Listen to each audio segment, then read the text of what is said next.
Let this be a lesson to you kids. If you fall, you can still succeed. This is Sportscentre. Hey, I'm Marissa Roberto, and the Sheldon Keefe era is over in Toronto. The Leafs canned their head coach this morning, 5 days after losing Game 7 in their first-round series to the Bruins. An unceremonious end to a disappointing tenure. Sure, the regular season results were there, but come playoff time, it was the same story year after year. Keefe took over as head coach in 2019 and won 212 games behind the Leafs bench, but was just 16-21 in the postseason, with that lone series win coming last year against the Lightning. The Leafs brass is scheduled to meet with the media on Friday, but did release this statement today. Today's decision was difficult. Sheldon is an excellent coach and a great man. However, we determined a new voice is needed to help the team push through to reach our ultimate goal.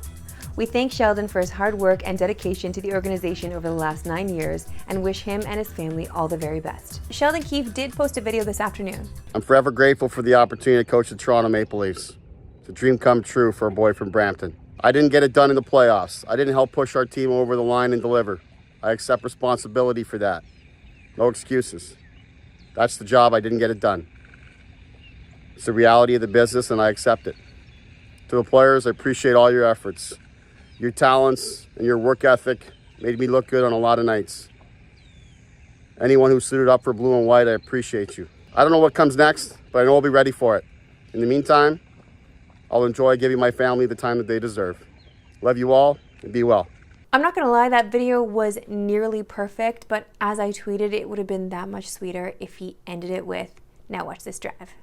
It would have been funny, you know? With like a little humor. Thanks, Sheldon.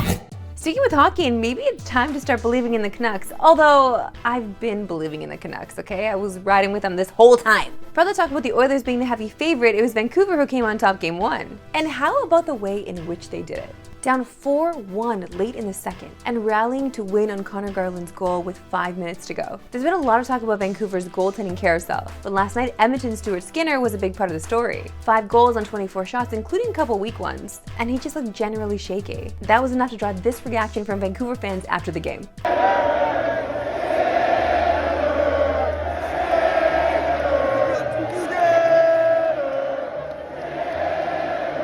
Vancouver fans, listen, I need to talk to you for a second.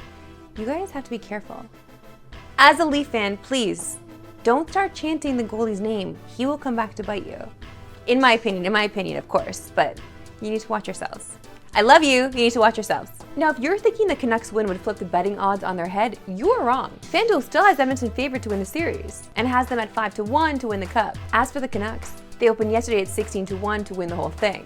But they're inching forward, checking in today at 13-1. That's still last out of all remaining teams, so how about a little respect? To basketball, and we had our buddy Wes Chang on yesterday talking Celtics versus the field. And while he hinted things might be a little more wide open than they look, you can't really deny how strong this Boston team is. They're home tonight against the Cavs for Game 2 of their second round series. And with Boston, the conversation always starts with Jason Tatum and Jaylen Brown. And that's for good reason. Tatum is one of the best scorers in the league, and Brown is usually there to pick up the slack on his off nights. That was the case in Game 1 when Brown scored 32 points, while Tatum labored from the field. But it doesn't begin and end with these two. How about a little love for Derek White? He had 25 points in that Game 1 win, and became just the 5th player to hit 23s over the course of 3 playoff games, joining some pretty select company. Going back to the Miami series, he's been white hot. Get it? Scoring a total of 88 points and nearly doubling his season average. That's a role player stepping up for his team that won 64 games this season. So no wonder the Celtics are the odds-on favorite to win it all this year. But as Wes said yesterday, there are a lot of good teams in the West, so it wouldn't hurt to sprinkle some money on the T-Wolves or Thunder. You can catch tonight's game between the Cavs and Celtics on TSN. Coverage begins at 6:30 Eastern, 3:30 Pacific. Round 2 of the NHL playoffs continues tonight, with the Rangers looking to take control of their series versus the Hurricanes. As the old saying goes, the series does not start until you lose at home. And that's something New York did not do in the first 2 games. If you're a Carolina fan though, this stat will not be fun for you, because a team that goes up 2-0 has won this series 86% of the time. That said, Dallas came back against Vegas in the first round, and the Canes are undefeated on home ice this postseason.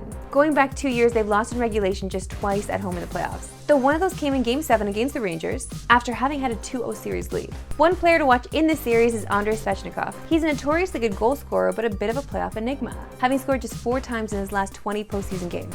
Meanwhile, the Rangers have a handful of standouts in their undefeated playoff run this year. Nika Zibanejad and Vincent Trocheck are in double digits, and Trocheck has scored in 5 straight games, with multiple points in 4 of 6. Then there's Igor Shesterkin in net. He's allowed 3 or fewer goals in 29 straight playoff games. That's the second longest streak all time, trailing only his teammate Jonathan Quick. Back to hoops, and Shea's pursuit of the MVP came up just short last night, as he finished second to Nikola Jokic. This is pretty much a foregone conclusion, but Shea still managed to get 15 first-place votes, 11 more than Luka Doncic, who finished third. And SGA got a little love from Shaq when all was said and done.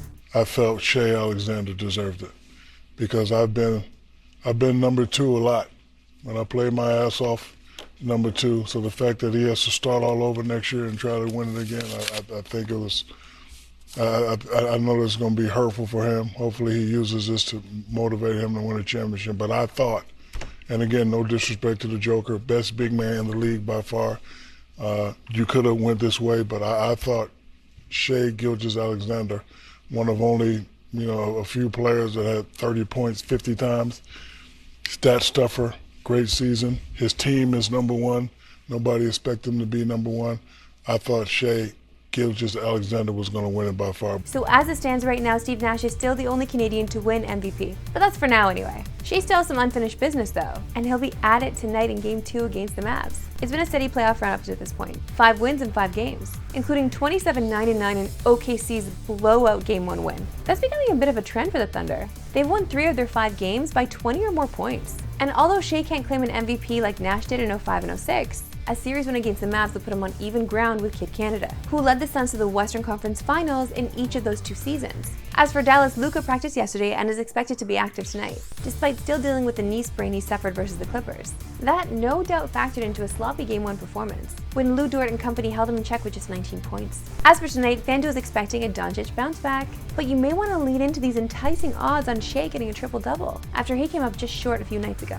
That's all for today. We'll see you right back in tomorrow, 3 Eastern, no Pacific. Have a good one.